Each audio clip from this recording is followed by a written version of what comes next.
que tu peux te sentir libre ce soir en priant que le Seigneur puisse te communiquer une pensée précise. Que la parole et les choses qui seront dites ce soir puissent influencer positivement ta vie à la fin de cette année. Abba Père, le Dieu de toute grâce. Abba Père, le Dieu de l'éternité.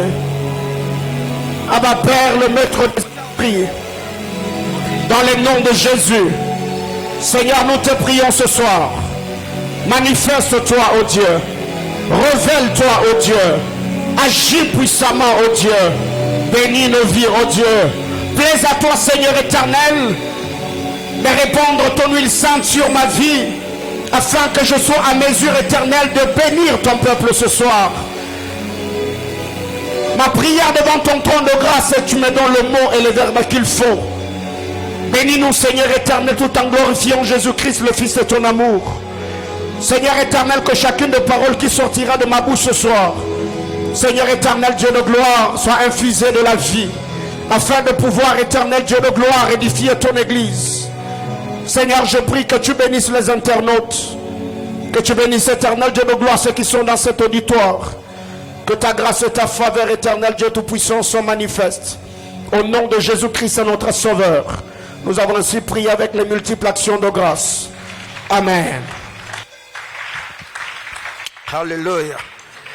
Est-ce que tu peux bien acclamer le Seigneur?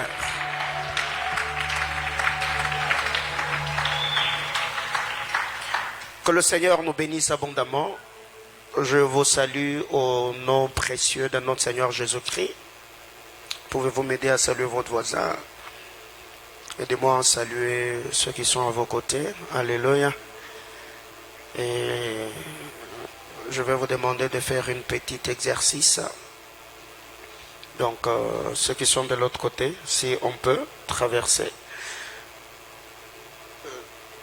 ça va permettre à ceux de la presse à bien prendre les images.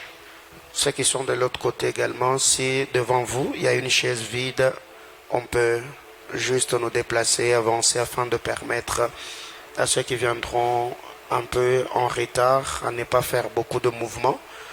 Merci beaucoup, que le Seigneur nous bénisse abondamment. Amen, amen. Ce soir, par la grâce du Seigneur, nous allons débuter une nouvelle série d'enseignements pour ceux qui ont vu l'affiche, ceux qui l'ont partagé. Le Seigneur nous a demandé, inspiré par son Esprit Saint, afin d'enseigner en ce mois de décembre autour du thème que nul ne se prive de la grâce de Dieu. Alléluia. Que nul ne se prive de la grâce de Dieu. Je nous prie d'ouvrir nos Bibles. Je suis dans Hébreux chapitre 12. Hébreux 12. Nous lirons à partir du verset 15 au verset 17. Hébreux chapitre 12, du 1er, du 15e au 17e verset. Merci. Hébreux chapitre 12, du verset 15 au verset 17. Vous êtes là? Nous pouvons lire ensemble. 1, 2, 3, go. Veillez à ce que nul ne se prive de la grâce de Dieu, à ce qu'aucune racine d'amertume poussant de rejeton ne produise du trouble et que plusieurs n'en soient infectés. À ce qu'il n'y ait ni impudique ni profane comme Ésaü, qui pour aimer vendit son droit d'aînesse. Vous savez que plus tard, voulant obtenir la bénédiction, il fut rejeté, quoiqu'il la sollicita avec larmes, car son repentir ne put avoir aucun effet. Parole du Seigneur. Je nous prie de reprendre nos places, que Dieu nous bénisse abondamment. Nous saluons également tous les internautes, que Dieu bénisse abondamment tous les bien-aimés frères et sœurs. De partout, vous avez l'habitude de nous suivre, que la grâce de notre Seigneur Jésus-Christ vous soit multipliée. Veillez à ce que nul ne se prive de la grâce de Dieu, à ce qu'aucune racine d'amertume poussant de rejeton ne produise du trouble et que plusieurs n'en soient infectés. À ce qu'il n'y ait ni impudique ni profane comme Ésaü qui pour aimer vendit son droit d'aînesse. Vous savez que plus tard, voulant obtenir la bénédiction, il fut rejeté, quoiqu'il sollicita cela avec larmes, car son repentir ne put avoir aucun effet. La Bible du Semeur, il est dit, veillez à ce que personne ne passe à côté de la grâce de Dieu. Qu'aucune racine d'amertume ne pousse et ne vous cause du trouble en empoisonnant plusieurs d'entre vous. Qu'il n'y ait personne qui vive dans l'immoralité ou qui méprise les choses saintes, comme Ésaü, qui pour un simple repas a vendu son droit d'aînesse. Vous savez que plus tard, lorsqu'il a voulu recevoir en héritage la bénédiction de son père, il a été rejeté car il n'a trouvé aucun moyen de revenir en arrière, bien qu'il ait cherché en pleurant. Alléluia.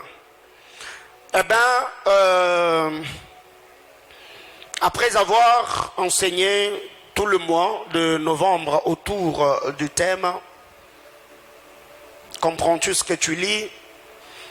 Le Seigneur, par sa grâce, il nous a inspirés.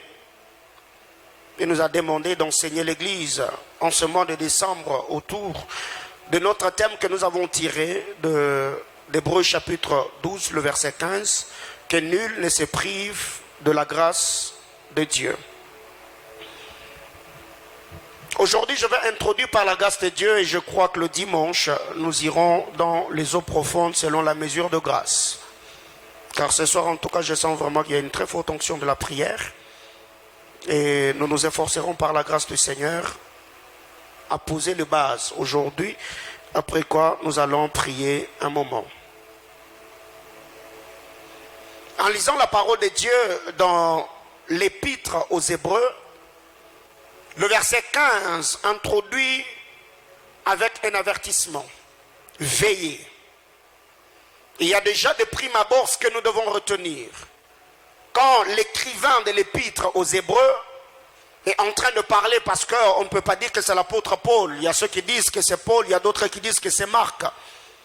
Mais qu'est-ce qui arrive? C'est qu'ici, en écrivant aux Hébreux au chapitre 12, l'Hébreux chapitre 12, le verset 15, la Bible déclare, veillez. Il y a un avertissement. Et cet avertissement est suivi de 3 ou de 4 dangers. Nous devons veiller. Pourquoi nous devons veiller pour ne pas tomber dans la léthargie spirituelle? Pourquoi nous devons veiller pour ne pas tomber dans l'apostasie? Pourquoi nous devons veiller? Nous devons être prudents, nous devons être vigilants. Car les jours sont mauvais. Il y a beaucoup de choses qui se passent autour de nous. Comme nous l'avons toujours dit, l'homme moderne, malgré l'évolution de la technologie, malgré tout ce qui se passe, l'homme moderne est devenu comme un clochard. Il ne sait pas différencier sa gauche de sa droite. Cet homme marche en tâtonnant en plein jour. Malgré tout ce qu'il y a autour de nous, la Bible déclare, veillez, que personne ne se prive de la grâce de Dieu. La grâce est à la portée de tous. Mais nous devons veiller. Nous devons bien conserver la grâce. Nous devons protéger la vie de Dieu en nous. Nous devons vivre dans la crainte du Seigneur. Nous devons entretenir notre communion dans la prière et la méditation de la parole. Car c'est ces deux choses qui caractérisaient l'Église primitive. Ils persévéraient dans la prière et dans l'enseignement. Et la prière et l'enseignement ont pu produire la communion fraternelle. Ils partageaient le pain, la simplicité de cœur et tout ce qui va avec. C'est pour cette raison que l'épître aux Hébreux, on nous demande et nous exhorte, veillez que personne ne se prive de la grâce de Dieu. Cette grâce est à la portée de tous. C'est possible que nous soyons bénéficiaires de cette grâce si seulement nous croyons en Jésus-Christ.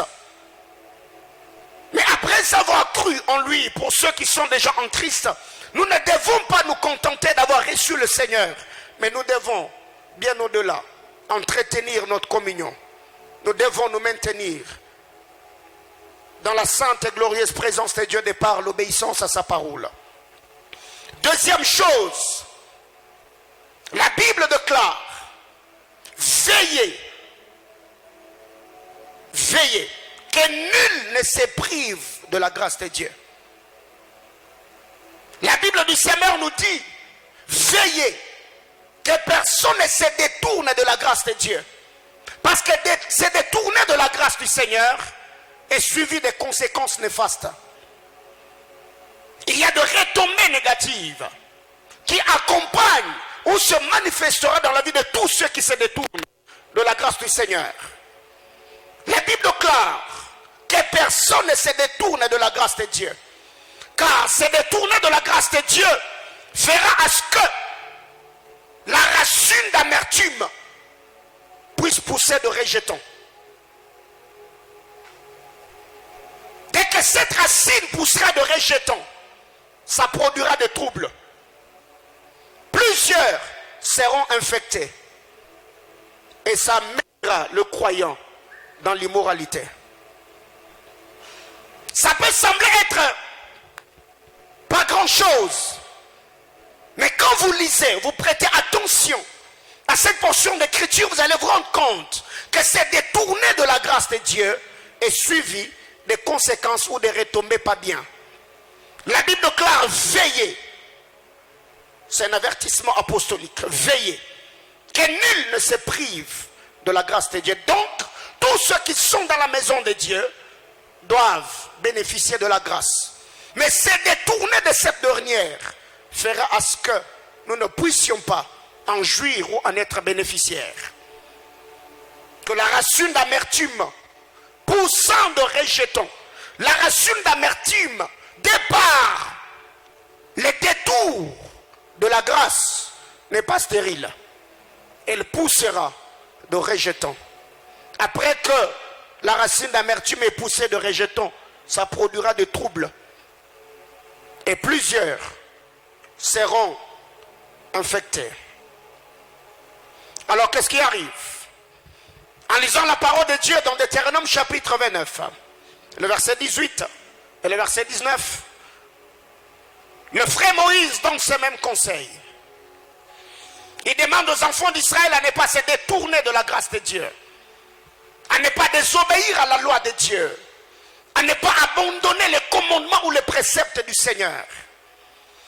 Car beaucoup d'entre nous aujourd'hui, étant dans le Seigneur, ont une vie de désordre. Ils se contentent d'aller à l'église, mais désobéissent aux instructions du Seigneur.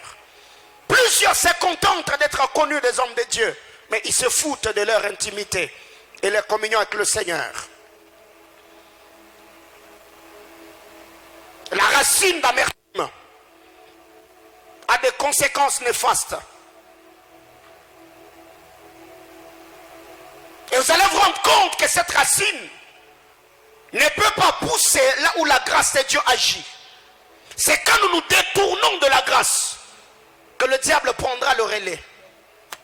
Les soucis, les inquiétudes, les angoisses feront à ce qu'un bon nombre de choses se manifestent dans la vie de ceux qui se sont détournés.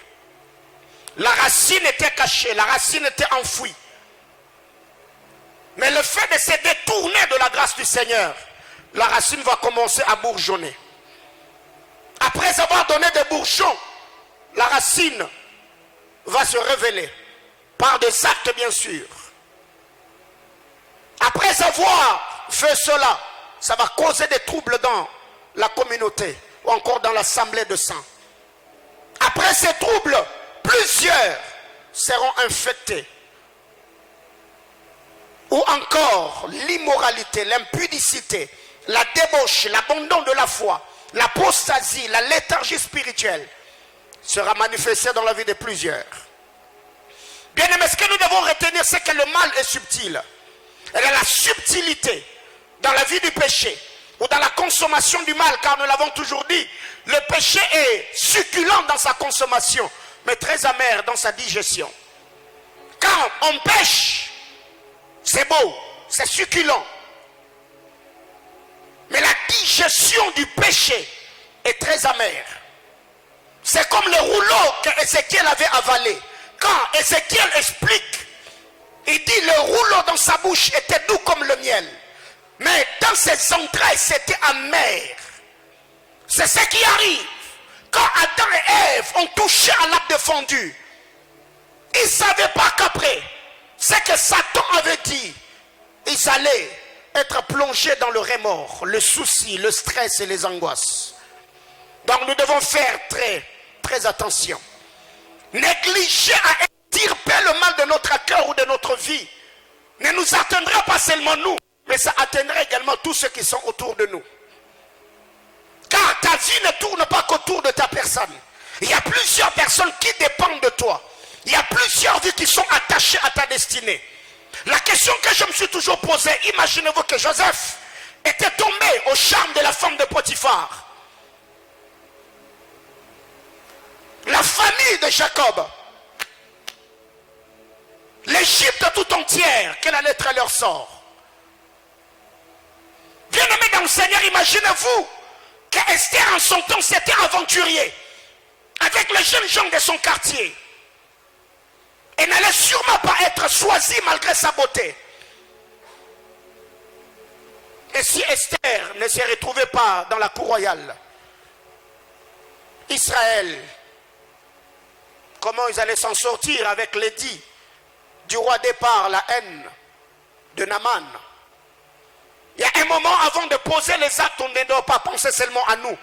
Pensons à la destinée, à la vie de tous ceux qui sont attachés à notre destinée. Et pour cela, nous devons apprendre à extirper le mal de notre cœur. Car l'entretenir peut causer l'irréparable. Plusieurs destinées sont désorientées. Plusieurs couples détruits, plusieurs ministères se sont retrouvés par terre. Seulement parce qu'il y a une faiblesse que nous avons entretenue. Et cela a produit la racine d'amertume. Et plusieurs ont été blessés, déçus, choqués par un bon nombre de choses. Que quelqu'un me dise amen. Bien-aimés dans le Seigneur, et on nous présente l'histoire de notre frère Ésaü. Quand on parle d'Ésaü, on appelle Ésaü que c'était un profane, quelqu'un qui n'avait pas le respect pour les choses sacrées. Il y a des choses alors que j'étais en train de méditer aujourd'hui que j'ai compris dans cette histoire. Il revenait du champ, il était affamé. Il a trouvé son frère qui était en train de préparer un plant de lentilles. Ésaü arrive, affamé qu'il était, il a dit à Jacob, donne-moi le repas, je suis affamé. Jacob, malin qu'il était, il lui a dit, je ne te donnerai jamais mon repas si on ne fait pas d'échange. Bien-aimé dans le Seigneur, vous devez savoir que dans le monde spirituel, rien n'est gratuit.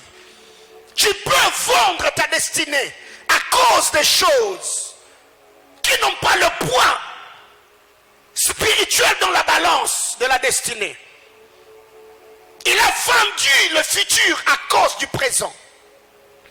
Il a hypothéqué sa destinée, ne sachant pas la promesse ou la bénédiction attachée à cette grâce qu'il avait eue d'être l'aîné de la famille.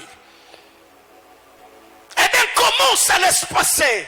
C'est que la promesse que Dieu a fait au père Abraham, Isaac a hérité de ces promesses. Jacob a, Isaac plutôt a hérité des promesses. Et ces mêmes promesses devaient reposer sur Ésaü. Mais regardez comment cet homme s'est disqualifié lui-même. Il a dit ceci à Jacob, que me servira ses droits de naissance s'il a méprisé cela. Bien-aimé, retenons que le spirituel est dirigé, conduit ou contrôle le monde physique. Je préfère encore quelqu'un sur qui les paroles de grâce planent que celui qui n'a aucune promesse dans sa vie, mais ayant des billets de banque avec lui. Bien-aimé dans le Seigneur, l'argent peut s'envoler. Les biens, on peut les perdre. Mais quiconque a une alliance avec le Seigneur, peu importe au bas de l'échelle où il se trouve, le Seigneur le tiendra par sa main et le posera sur les ailes du grand aigle jusqu'à ce qu'il se retrouvera au sommet des collines éternelles. Ésaü a méprisé le droit de naissance. Il a dit, ça ne me servira à rien. Il avait les yeux dans le présent. Il a vendu le futur à cause du présent. Il a méprisé ce qui était sur lui à cause de ce qui allait entrer en lui. Il a négligé la grâce qui était sur lui à cause de ce qui allait remplir son estomac. Bien-aimés dans le Seigneur, combien d'entre nous aujourd'hui ont perdu la grâce de Dieu? Combien d'entre nous aujourd'hui se sont retrouvés déclassés ou disqualifiés de la course? Pas parce que ces gens-là n'avaient pas de talent, de potentiel ou d'habileté, mais seulement parce que ils n'avaient pas la discipline de la destinée, la discipline de la saison, ou le caractère qui allait le permettre à se maintenir sur la course. Bien-aimés frères, qu'est-ce qui arrive dans cette histoire? En lisant la parole de Dieu, la Bible nous montre que Ésaü a vendu le droit de naissance à cause de la nourriture. Et quand vous lisez les Saintes Écritures, la nourriture dans l'histoire de la Bible est parmi les choses qui ont la capacité d'ouvrir les yeux des hommes. La nourriture gérétaire est parmi les choses, au-delà de la manifestation de la puissance de Dieu comme Jésus qui ouvrait les yeux des aveugles par la prière, par l'imposition de main ou par la salive crachée dans la boue. La nourriture est parmi les choses qui ouvraient les yeux des hommes dans l'histoire de la Bible. 1. Genèse chapitre 13, Genèse chapitre 3, le verset 11. Genèse chapitre 3, le verset 11. La Bible déclare, après qu'Adam et Ève aient mangé ou touché un arbre défendu, la Bible déclare, les yeux de l'un et l'autre s'ouvrirent. Les yeux se sont ouverts parce qu'ils ont mangé quelque chose. C'est après avoir consommé le fruit de l'arbre défendu que leurs yeux s'ouvrirent. Ils ont vu ce qu'ils ne voyaient pas avant. Mais ce qui est étonnant dans cette histoire, la Bible ne me dit pas qu'ils ont vu autre chose dans le jardin. Tout ce qu'ils ont pu voir, ils ont seulement vu qu'ils étaient nus. Ils n'ont pas vu autre chose. La Bible ne me dit pas qu'il y avait autre chose qu'ils ont pu voir dans le jardin. Non. Tout ce qu'ils voyaient, c'est ce qui était dans le jardin. Ils ont vu toujours ce qu'ils voyaient. Mais ce qui s'était ajouté, c'était seulement qu'ils ont eu à découvrir qu'ils n'avaient pas d'habits. Donc, par un repas, Adam et Ève ont eu les yeux ouverts. 2. 1 Samuel chapitre 14, le verset 27.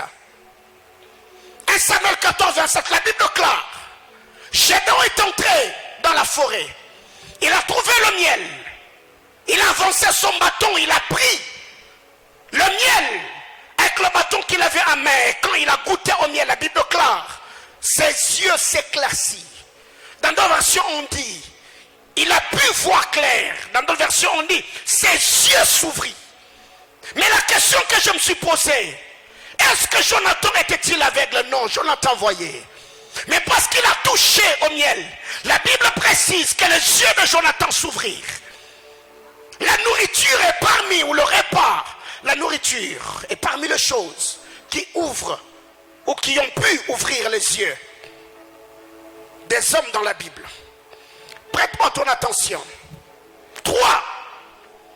Luc chapitre 24, le verset 30 et le verset 31.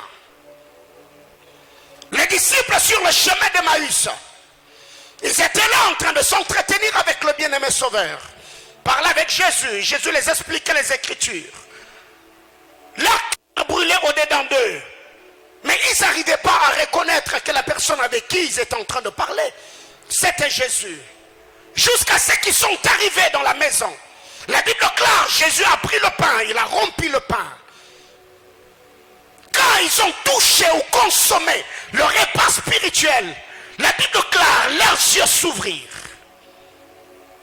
Bien-aimés, écoutez, quand vous lisez la parole de Dieu, le Seigneur appelle Paul et lui dit, je t'ai tiré du milieu de païens et je t'envoie. Je t'ai tiré du milieu des juifs et je t'envoie vers le païen pour que tu leur ouvres les yeux. Qu'est-ce que Paul allait utiliser pour ouvrir les yeux de païens si ce n'est l'enseignement. Paul devait enseigner.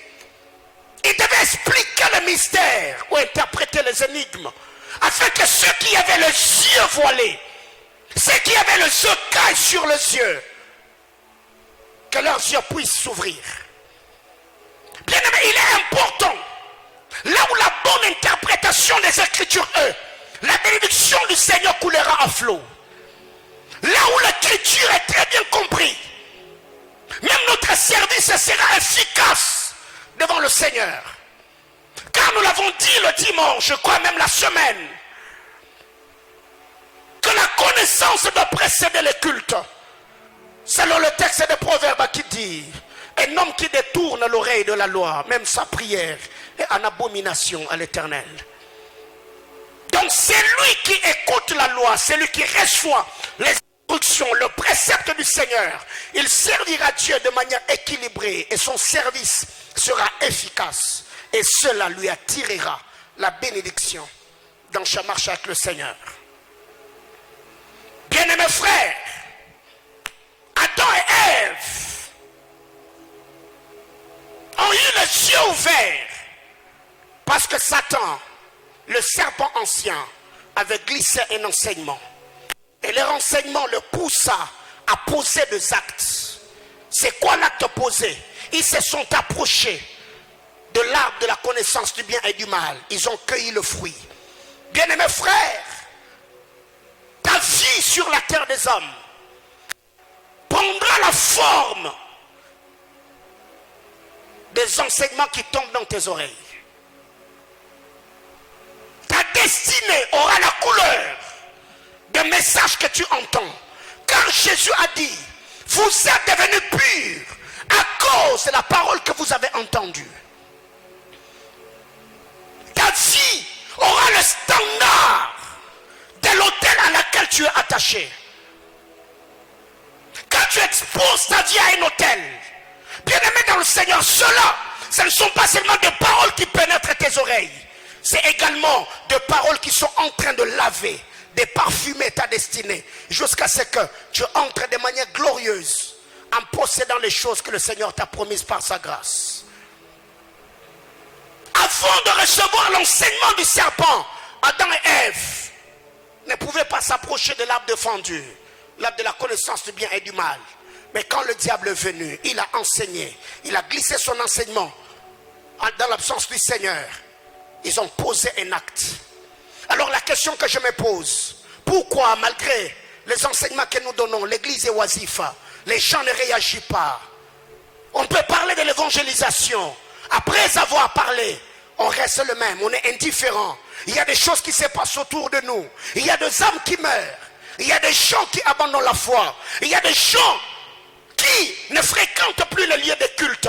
Et nous ne nous intéressons pas, nous ne nous soucions même pas. Tel frère, telle sœur ne vient plus à l'église. Pourquoi? Parce que la vie ne tourne que tout autour de nous. Nous sommes tellement préoccupés à notre petite vie. Alors que ceux qui meurent autour de nous, ils peuvent être la porte de notre bénédiction. Bien-aimés frères, qu'est-ce qui arrive dans cette histoire? Dieu, quand il parle, il a dit à Adam, vous mangerez tous les arbres du jardin, sauf l'arbre de la connaissance du bien et du mal. Les jours que vous en mangerez, vous mourrez.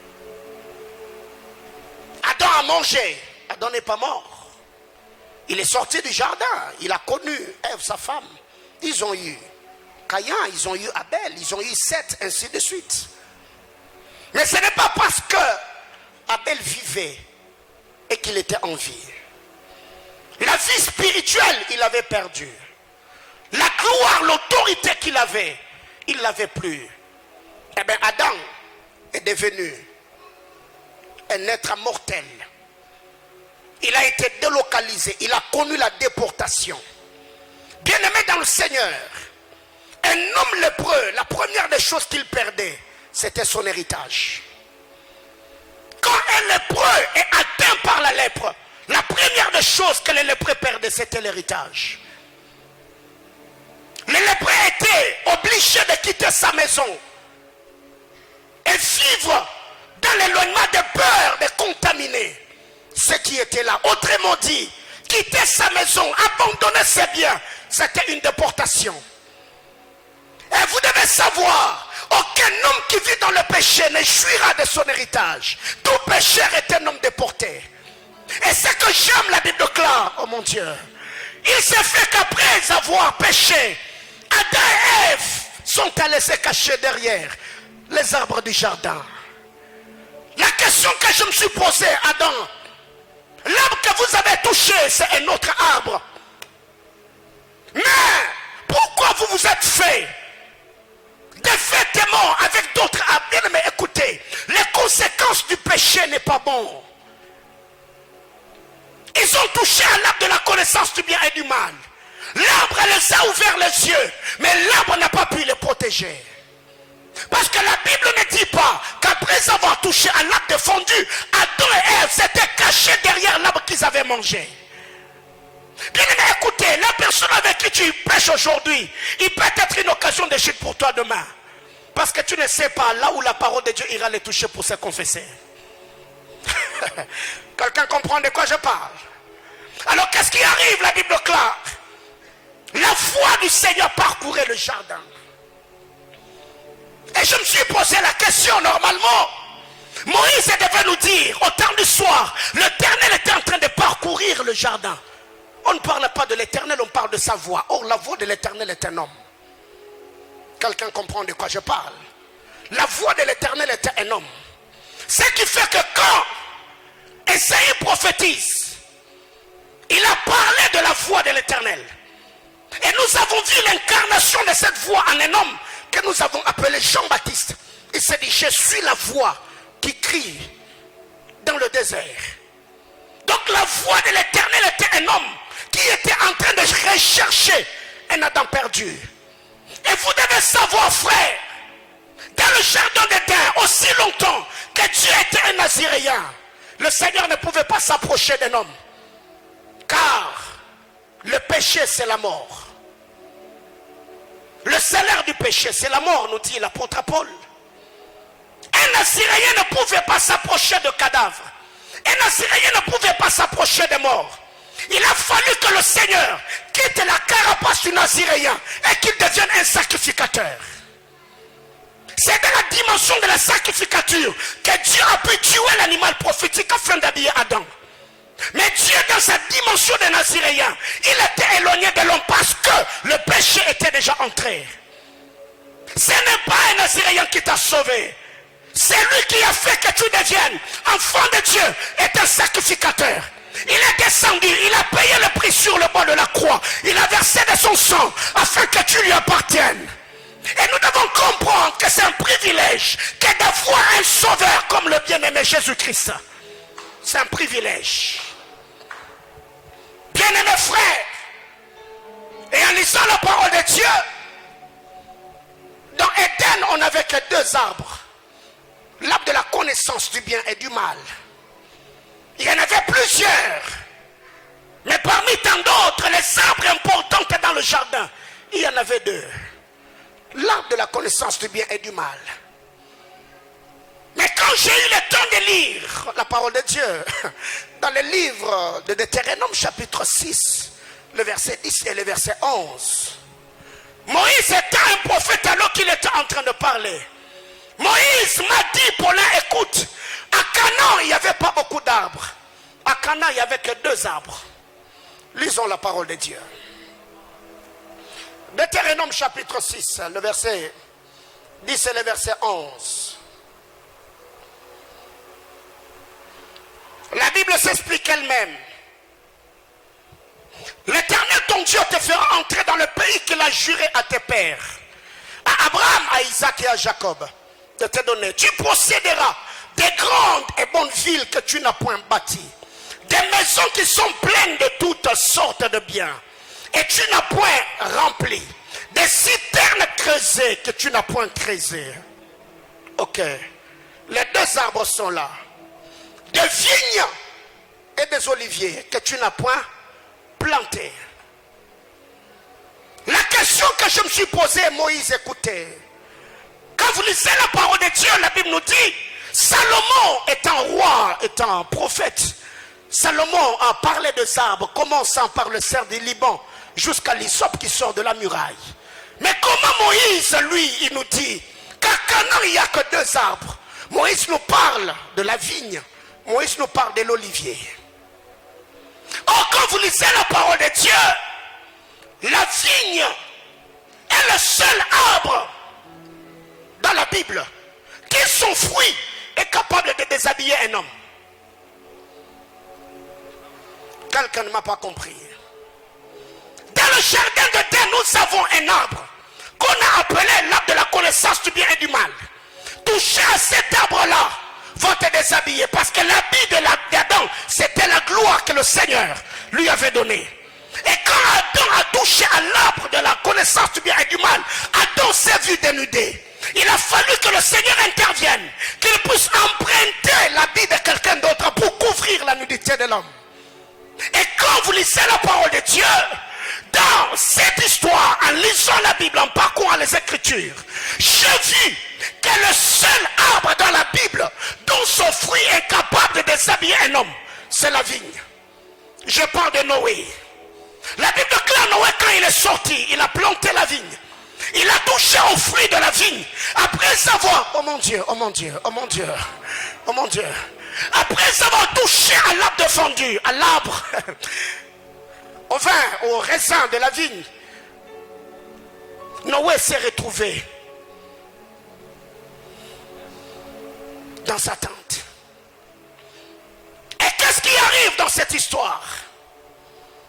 Le seul arbre qui peut déshabiller un homme, c'est la vigne. À l'instar de Noé. Or, en lisant la parole de Dieu, dans Romains chapitre 7, le verset 8, nous voyons l'apôtre Paul qui nous parle. Il dit, avant que le commandement vint, je vivais. Mais quand j'ai connu la loi, je mourus. Et le péché prit place. Dans la révélation, l'arbre de la connaissance du bien et du mal, c'est la loi. Car c'est l'eau, le frère Adam. Parce que quand vous lisez Romains, ce n'est pas Paul qui est en train de parler. C'est Adam qui s'exprime dans Paul. Parce que Paul est né sous la loi. Mais ici, Paul est en train de dire aux Romains, lisons l'écriture. J'aime la parole de Dieu. Romains chapitre 7, le verset 9. Pour moi, étant autrefois sans loi. Ça, c'est pas Paul. Parce que Paul a grandi au pied de Gamaliel. Paul est né sous la loi. Paul vivait sous la loi. Mais écoutez ce que Paul dit. Pour moi, étant autrefois sans loi, je vivais. Mais quand le commandement vint, le péché reprit vie, et moi je mourus. Paul n'a jamais connu sa frère.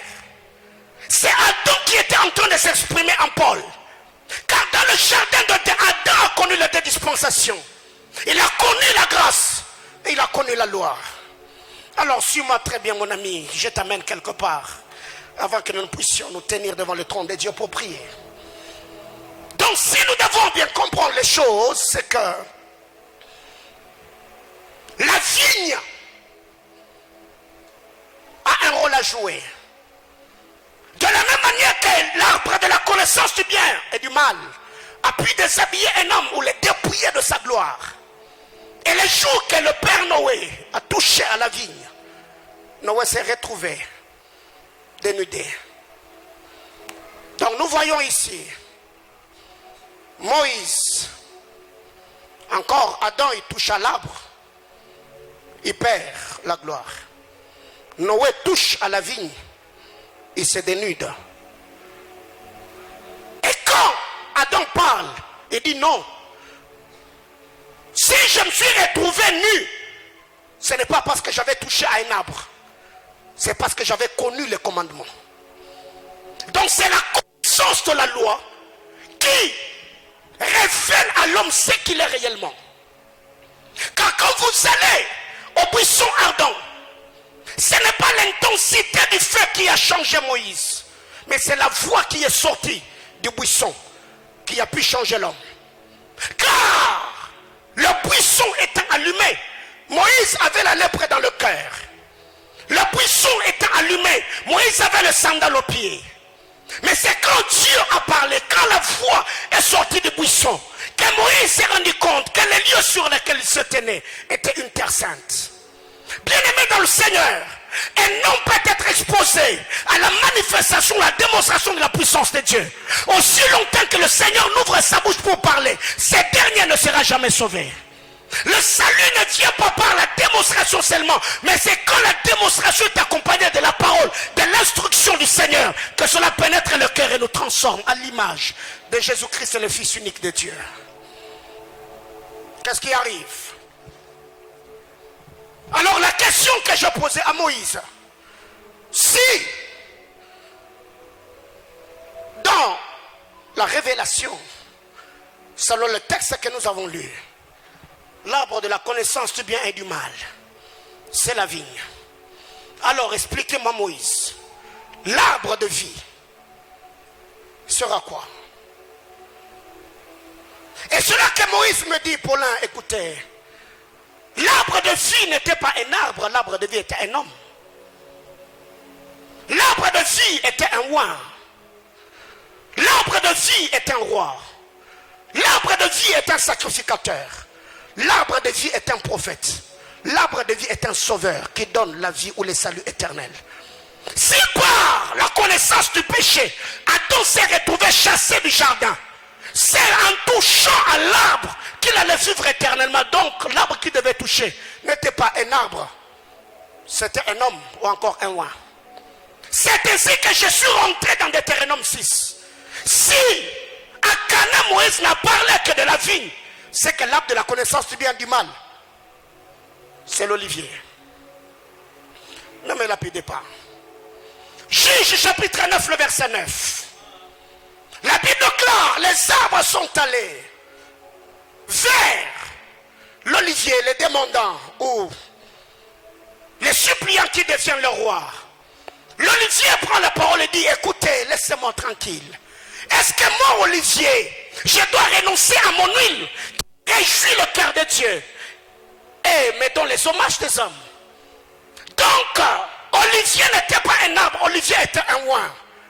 Mais la question que je me suis posée, quels sont d'autres arbres qui étaient allés voir l'olivier? Si ce n'est Jean chapitre 5. Lisons la parole de Dieu. Jean chapitre 6, le verset 15. Bien-aimés, nous sommes dans l'univers de la compréhension. La Bible déclare, Jean chapitre 6, le verset 15. Et Jésus, sachant qu'il allait venir pour l'enlever et faire de lui, ouvrez vos Bibles, et faire de lui, ok, il a fait quoi? Il s'est retiré de nouveau sur, comment lui? Quand vous lisez cette écriture, la Bible déclare, ils allèrent dire à Jésus, accepte de devenir notre roi. Jésus a refusé. La Bible déclare, il s'éclipsa, il renonça à leur demande. Et quand vous prenez cette histoire, vous les reliez à Juge chapitre 9, vous allez vous rendre compte que l'olivier qui avait été sollicité pour devenir roi n'était pas un arbre, mais c'était un homme. Mais cet homme a refusé, il a dit non, je ne suis pas venu régner sur vous. Je suis venu pour accomplir la volonté de Dieu et réjouir le cœur de oh mon Dieu, oh mon Dieu, oh mon Dieu. Bien-aimé dans le Seigneur, s'il faut rentrer au mois de novembre, je voudrais te poser la question, comprends-tu ce que tu lis? Alors qu'est-ce qui arrive? Moïse nous dit, quand vous entrez dans la nouvelle Jérusalem, quand vous entrez en Canaan il n'y a pas beaucoup d'arbres, en Canaan il n'y a que deux. En Canaan, nous avons la vigne, nous avons l'olivier. C'est pour cette raison que nous n'avons pas beaucoup de prophètes, nous n'avons que deux alliances, Il y a Moïse, la vigne, qui par lui, nous avons la connaissance de notre état, l'état du pécheur. Mais de l'autre côté, nous avons l'olivier qui est un oint, Jésus-Christ de Nazareth, qui par lui, le Seigneur a permis à ce que nous soyons embellis. Car quand vous parlez ou vous lisez la parole du Seigneur, l'huile d'onction était composée de plusieurs choses. Mais parmi tant d'autres, il y avait l'olivier. C'est pour cette raison, j'ouvre une parenthèse. Quand la colombe est sortie de l'arche de Noé, la colombe n'a pas vu beaucoup d'arbres sur terre. La colombe n'a vu que l'olivier. Bien-aimé, écoutez, il y a des choses dans la Bible que tu as entre tes mains. Il faut que le Seigneur ouvre ton esprit afin que tu comprennes. Et quand la colombe est sortie, la colombe n'a vu qu'un seul arbre, l'olivier. Et la Bible claire, il a cueilli. Et la colombe a pris la feuille cueillie sur l'olivier. Il a ramené. Bien-aimé dans le Seigneur, la question que je me suis posée, est-ce que l'olivier n'avait pas beaucoup de feuilles? La colombe m'a dit non, écoutez, c'est le type de l'enlèvement de l'église.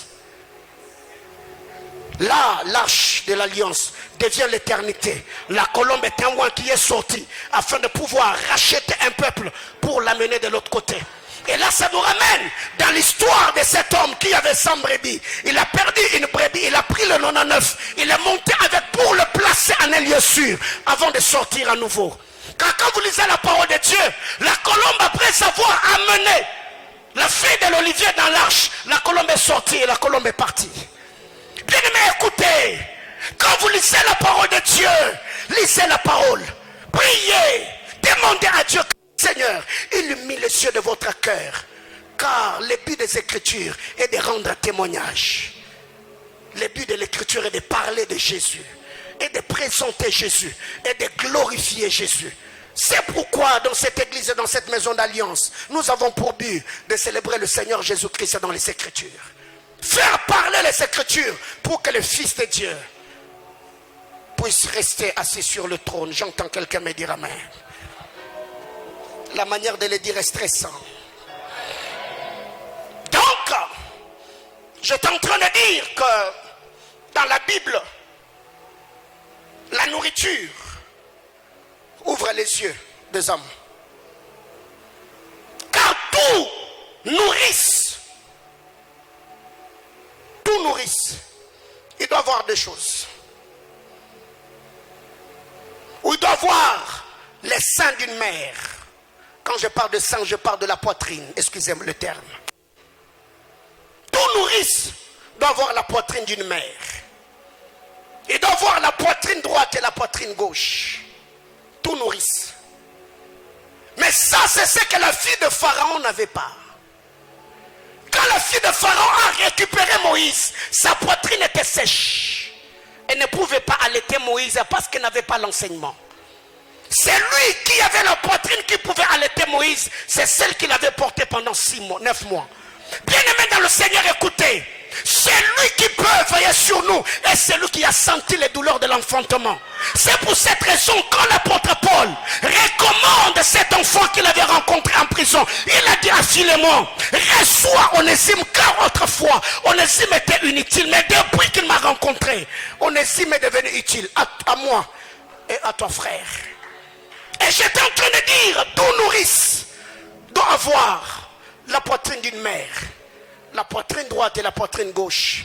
Qu'est-ce que j'appelle avoir la poitrine droite et la poitrine gauche, si ce n'est avoir le lait et la nourriture solide? C'est ça la nourriture de tout nourrice. Les nourrissons, ils ont besoin de leur maternelle. Mais ceux qui ont atteint la stature, ils ont besoin de la nourriture solide. C'est pour cette raison, depuis que Manaïm a commencé, on était en train de donner le lait maternel parce qu'on posait les bases. Et là déjà vous avez atteint l'âge, car je n'ai pas vu un enfant de 2 ans qui continue toujours à téter. C'est qu'il a un problème. Quelqu'un comprend de quoi je parle? Ouais, Manaïm c'est la 3e année. Donc quand déjà l'enfant atteint 3 ans, il peut s'exprimer, il peut parler. Il peut faire un bon nombre de choses, n'est-ce pas? C'est pour cette raison que nous sommes en train de gravir des échelons. On a changé un peu notre manière de faire et notre manière de voir. Quelqu'un me dira amen. Alors, j'étais en train de dire Tout nourrice doit avoir la nourriture solide. Il doit avoir le lait. Mais il ne doit pas s'arrêter là parce qu'en Canaan, il n'y a pas que le lait. En Canaan, il y a aussi le miel. Quelqu'un comprend de quoi je parle? Le lait est pour les nourrissons qui doivent naître en Canaan. Mais le miel est pour ceux qui ont connu la morsure du désert.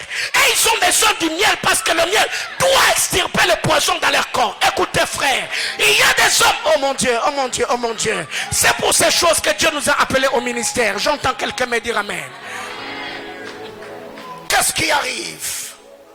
Quand Dieu permet que tu le connaisses, que tu le rencontres, celui qui vient de naître, il n'a pas un casier judiciaire, il a besoin de lait pour sa bonne croissance. Mais il y a des gens qui ont marché avec le Seigneur, ils ont reçu le coup de la vie. Il y a des gens qui sont comme des anciens de Sayo, ils ont reçu le coup, ils ont reçu des attaques et ils n'ont pas besoin de lait parce que le lait ne fera rien dans le corps. Ils ont besoin du miel. Un message quand ça vient, ça enlève le stress, ça enlève les soucis, ça enlève les pressions.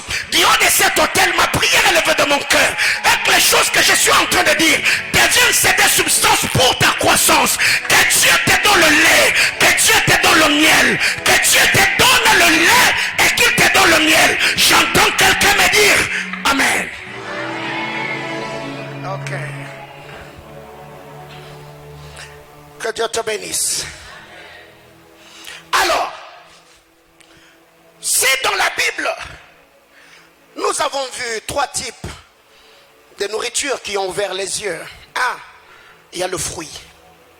2, il y a le miel. 3, il y a le pain. Ok? Je ferme la parenthèse, à vous de développer. Prenez le fruit comme vous voulez. Prenez le miel selon la mesure de grâce. Prenez le pain. Mais vous allez vous rendre compte dans la Bible, il n'y a pas que ces 3 choses. Mais il y a aussi 2 types d'animaux ou d'animaux qui ont parlé dans la Bible. 1, nous avons les serpents. 2, nous avons l'ânesse. Je suis dans Genèse chapitre 3, le verset 1er. Bien aimé, écoutez, dans la Bible, il y a beaucoup de bêtes. Il y a l'hippopotame, il y a les rhinocéros, il y a tout ça. Mais je me suis posé la question, pourquoi dans la Bible, il n'y a que le serpent et l'ânesse qui ont parlé? Quand le serpent a parlé, il a enseigné. Nous voyons l'homme et la femme qui ont désobéi. Mais quand l'ânesse parle, nous avons vu l'ânesse qui a sauvé la vie d'un prophète. Je parle de Balaam. Mais l'ânesse ne peut pas parler si l'ânesse n'est pas frappée 3 fois. Bien aimé, écoutez, ne me lapidez pas. On va lire la parole de Dieu. Ok, est-ce que quelqu'un est là ce soir? Oui. Je l'avais dit la journée que les vins étaient en fermentation. Il est grand temps que nous puissions servir. Parce que aussi longtemps que le vin n'est pas servi, ça va fermenter. Mais quand nous prenons le vin, un bon vin fermenté, ça amène l'ivresse spirituelle. C'est pour cette raison que le vin de la chambre haute avait tellement fermenté au point où ceux qui ont vu les apôtres parler en d'autres langues, ils ont dit non, ces hommes, ils sont ivres du vin, mais pas n'importe quel vin, le vin doux. Bien aimé, écoutez. Il y a de vin quand tu les prends, tu peux s'ensaler, tu peux perdre contrôle. Mais il y a un vin doux, quand tu les prends, ça te donne les idées claires. Tu peux raconter les choses selon les... Oh mon Dieu, ok. Revenons.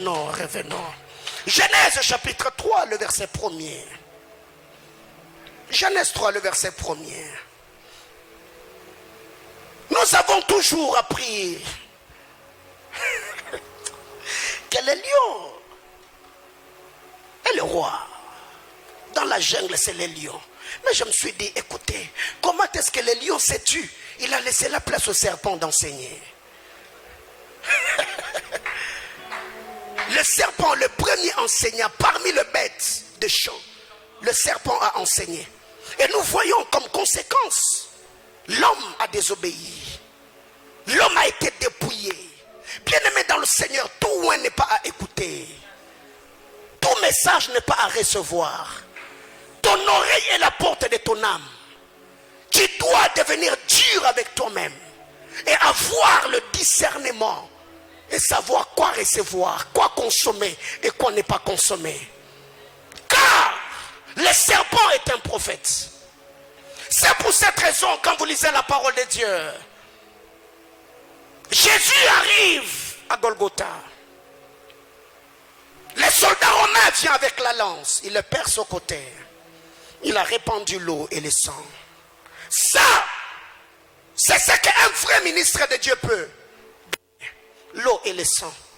Mais quand Judas, de son côté, va s'épandre, Judas a fait quoi? La Bible déclare, quand il est tombé, il s'est brisé. Les entrailles s'est répandues. Ça, le fils du royaume, ils n'ont que ça, l'eau et le sang. C'est tout ce qu'on peut donner. Ça, vous allez vous rendre compte en lisant Jean chapitre 13. La Bible déclare, quand Judas a pris le repas spirituel à Sainte Seine, la Bible déclare, Satan entra en lui. Alors si Satan était en Judas, Dieu était où? Hein? Dieu était où? Parce qu'à la table, il n'y avait que deux acteurs. Il y avait Jésus, il y avait Judas. Si Satan a choisi Judas comme le temple pour accomplir la mission, donc Dieu était en Jésus pour accomplir la mission. Et qu'est-ce qui arrive? Quand Judas va se prendre, la Bible déclare, les entrailles s'est répandues, donc toute une postérité a été répandue. Et Jésus de son côté, la Bible déclare, quand le soldat romain a percé, l'eau et le sang a coulé. Oh Seigneur. Bien-aimés frères, la Bible est spirituelle. Tu ne le comprendras pas avec la sagesse humaine. Est-ce que quelqu'un comprend de quoi je parle jusque-là? Tu ne le comprendras pas avec la sagesse humaine. Depuis un moment, je sens que l'onction du prédicateur est en train de... Il y a une onction qui est en train de prendre place. Je sens de temps en temps que j'ai envie d'enseigner. Et on va continuer comme ça jusqu'à l'avènement du Seigneur. J'entends quelqu'un me dire amen. Alors qu'est-ce qui arrive? Le serpent a parlé. Adam et Ève, oh mon Dieu, ils ont touché à l'arbre défendu. Ils ont perdu la gloire. Ils ont perdu leur habit. Ils ont perdu leurs vêtements. Les yeux se sont ouverts. Ils ont vu que c'était nus. Bien-aimés frères, quand les yeux du premier couple s'est ouverts, ils n'ont pas vu la nudité de ceux qui étaient avec eux dans le jardin. Je parle de bêtes. Non, ils se sont vus eux-mêmes. Bien-aimés frères, le remords ne ronge que celui qui a péché. La dépression ne détruit que la vie de celui qui a péché. Alors fais très attention dans ce que tu as comme engagement, dans ce que tu as comme fréquentation.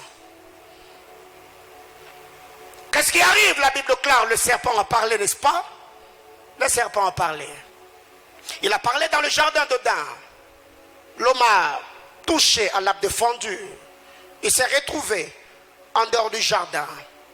Moïse arrive. Il libère Israël. Arrivé au jardin, arrivé dans le désert. Adam était dans la déportation, n'oubliez surtout pas. Adam est allé en déportation. Il était lépreux. Comme nous l'avons dit, on le dira dimanche. Car dimanche, il y aura des choses étonnantes que nous dirons ici. Des mystères qu'on va expliquer.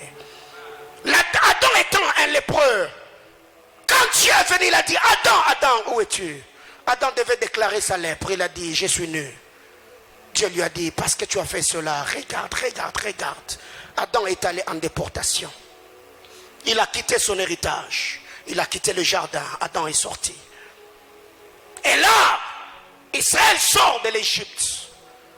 Ils étaient en train de rentrer en Canaan. Ils ont péché. Les serpents venimeux sont venus. Cette fois-là, les serpents ne parlaient pas. Le serpent est venu. Ils ont mordu les enfants d'Israël. Plusieurs sont tombés ces jours-là. Dieu vient et dit à Moïse, si eux ont perdu la vie à cause des serpents vivants, alors fais ceci. Crée ou fabrique un serpent dans la vallée. Mais le serpent qui a la capacité de guérir, il faut qu'il soit élevé.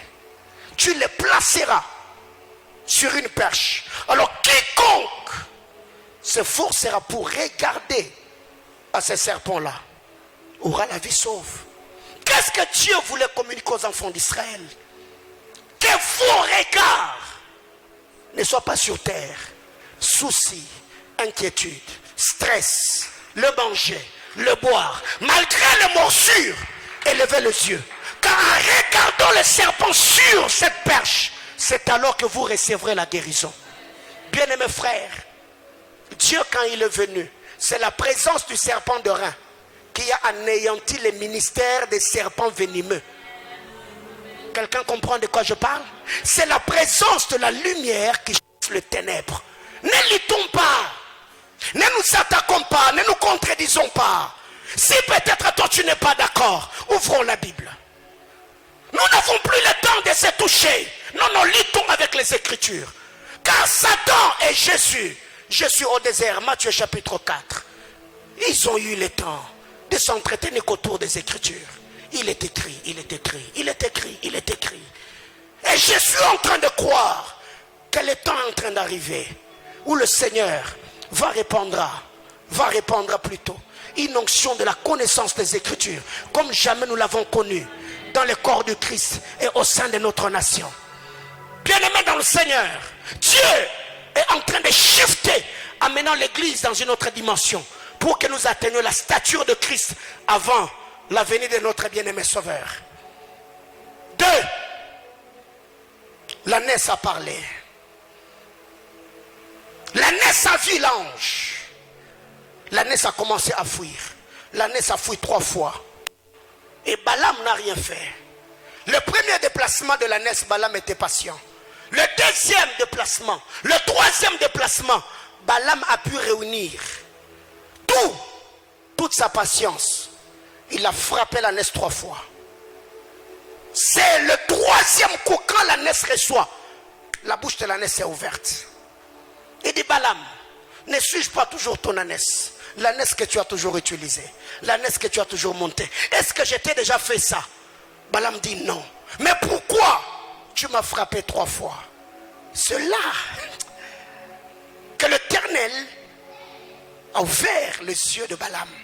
Et Balaam vit un ange devant lui. Mais avant que l'ange n'ouvre les yeux de Balaam, Balaam dit à l'ânesse, si j'avais l'épée en main, j'allais te couper la tête, j'allais te tuer. Mais de l'autre côté, Dieu s'était arrangé. Alors que lui cherchait l'épée pour tuer l'ânesse, il y avait un ange qui avait l'épée en main pour tuer Balaam. Bien aimé, écoutez, il y a des choses que vous devez comprendre. Peut-être la personne que toi tu cherches à tuer, il est ton sauveur.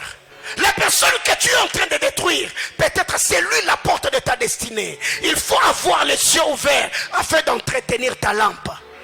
Car si tu tues ta lampe, tu resteras dans le ténèbre. Je vais y revenir. Il y a des choses à dire. Pourquoi les 3 frappes de l'ânesse? Les 3 feintes d'ânesse.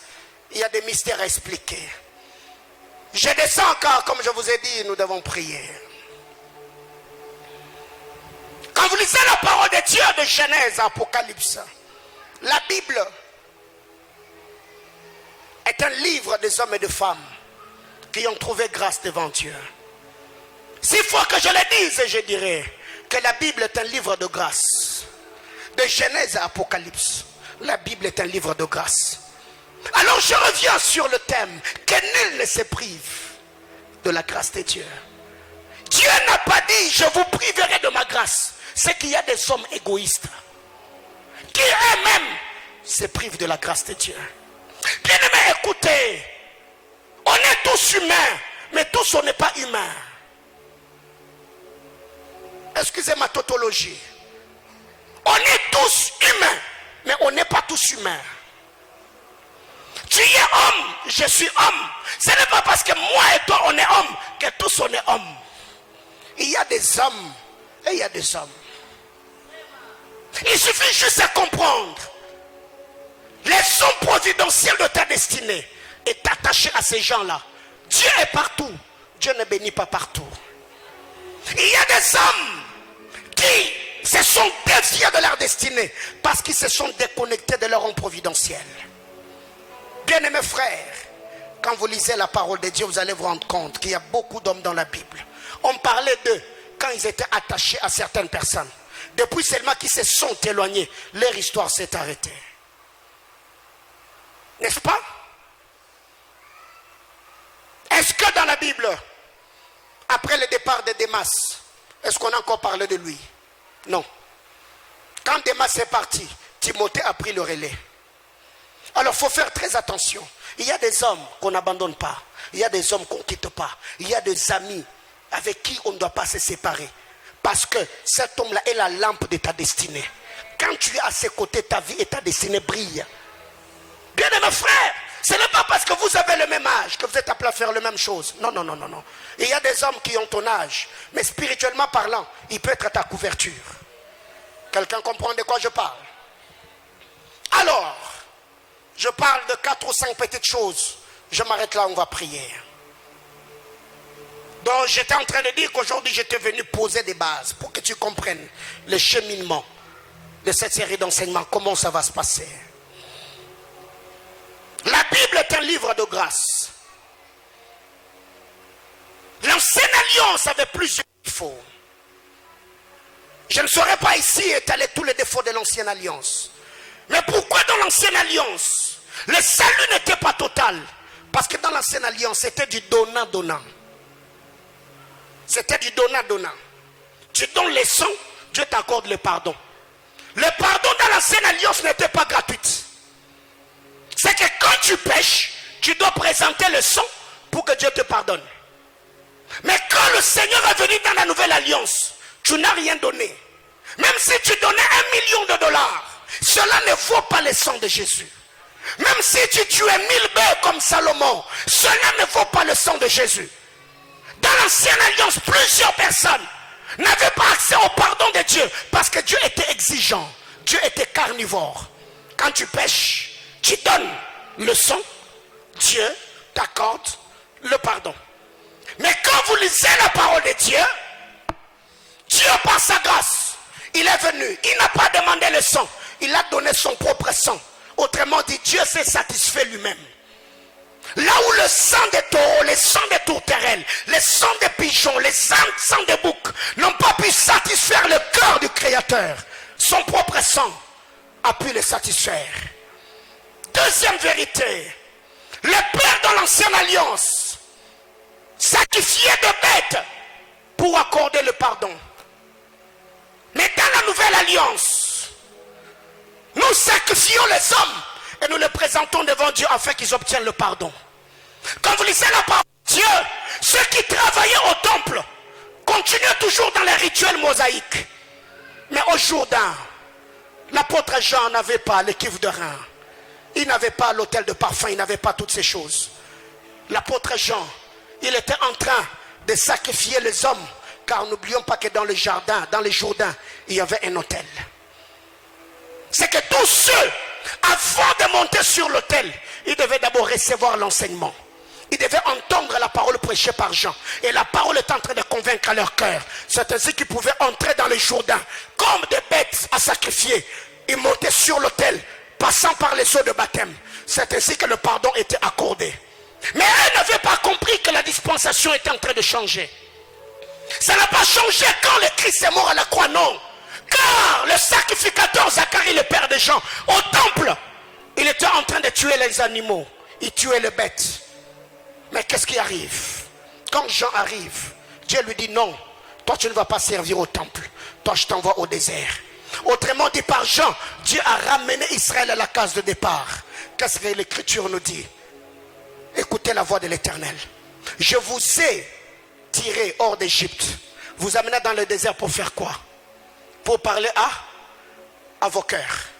Jean-Baptiste, c'est cette voix-là qui ramenait Israël à la case de départ, avec pour mission les sortir du temple, les sortir de la ville, les amenant au désert afin de parler à leur cœur, pour que ces hommes puissent voir la gloire du Seigneur resplendir sur leur vie. Bien-aimés frères, au temple, ils étaient en train de dire ce qui était écrit dans la loi. Mais Jean-Baptiste a enseigné ce qui était écrit sur les tables de son esprit. Il n'avait pas la Torah. Mais les paroles que Jean enseignait, c'était ce qui était inscrit ou inscrite dans le cœur. Bien-aimé dans le Seigneur, il est content que nous puissions comprendre que le Seigneur a une mission avec chacun d'entre nous. Mais nous devons nous laisser entre les mains du Seigneur afin qu'il nous oriente selon les desseins éternels. Bien-aimés, ils utilisaient beaucoup de choses. Vous lirez les livres de Lévitique. Pour l'expiation du peuple, plusieurs choses étaient utilisées. Mais Jean-Baptiste au Jourdain n'en avait que deux. Il avait la parole qui sortait dans sa bouche. Il avait les eaux. Pour entrer dans les eaux, les hommes devaient entendre la parole. Ils devaient entendre Jean-Baptiste parler. Et qu'est-ce qui arrive ici? Ne peut entrer dans l'eau que celui qui a reçu la parole. Ne peut entrer en Jésus que celui en qui Jésus est entré. Car il a dit, vous, moi en vous, vous en moi. Ne peut entrer en Jésus que celui en qui Jésus est déjà entré. S'il n'est jamais entré en toi, jamais tu n'entreras en lui. Car il a dit dans l'Apocalypse, je me tiens à la porte, je fais quoi? Je frappe. C'est lui qui entendra et qui ouvrira. J'entrerai. Pas seul. Moi et mon Père. Autrement dit, tu deviens le QG de Dieu. Le trône de Dieu vient. Dieu vient avec toute son armée. Non frère, les sorciers mourront où? Car Dieu et toute son armée, ils habitent en moi.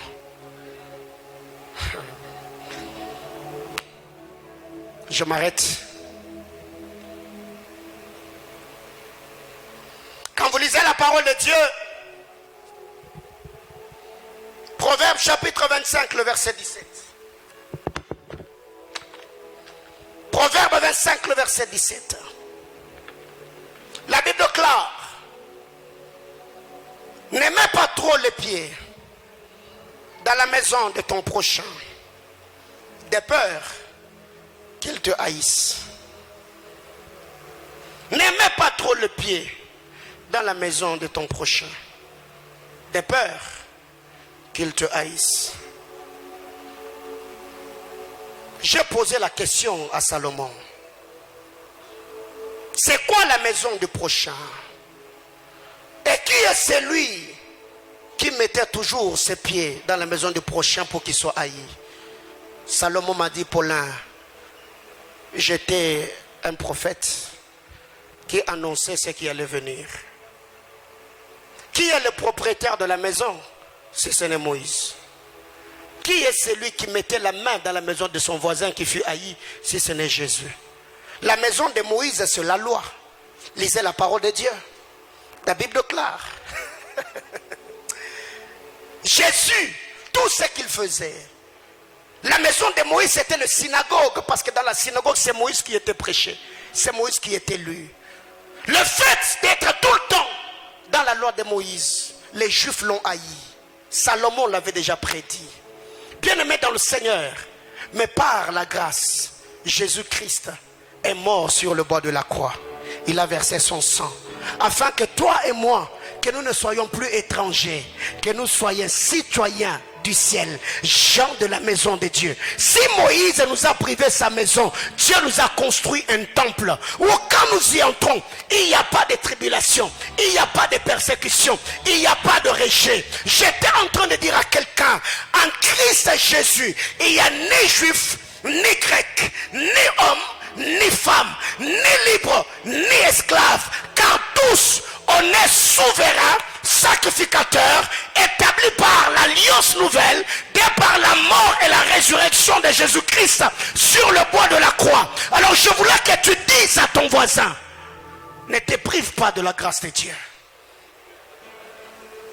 Comprendre ces choses te permettra à vivre la grâce de manière abondante. Bien-aimé, il y a certaines assurances que j'ai dans la vie parce que j'ai compris un bon nombre de choses. Avec de telles révélations, de telles compréhensions, tu comprendras que de Genèse à Apocalypse, il ne s'agissait que d'un homme, Jésus-Christ de Nazareth. C'est de lui que le prophète ont parlé, c'est de lui que Moïse a prêché, c'est de lui et de lui seul, car toutes les Écritures ne parlaient que de lui. Que Dieu nous bénisse abondamment.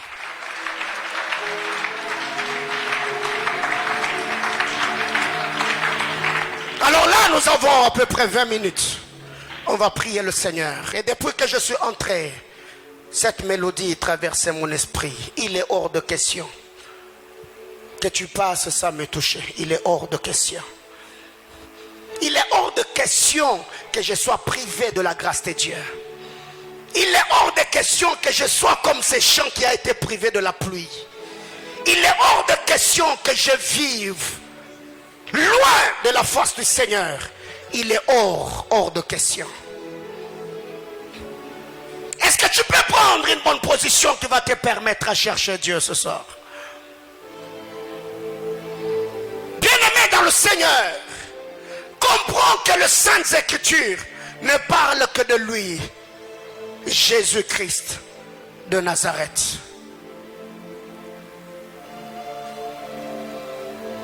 Je voudrais que tu te sentes libre dans la maison de Dieu ce soir. Je ne sais pas ce qui te préoccupe. Je ne sais pas jusque-là ces problèmes qui te tiennent à cœur. Nous avons lu, il est dit, veillez que personne ne se prive de la grâce de Dieu. Est-ce que tu peux te sentir libre ce soir?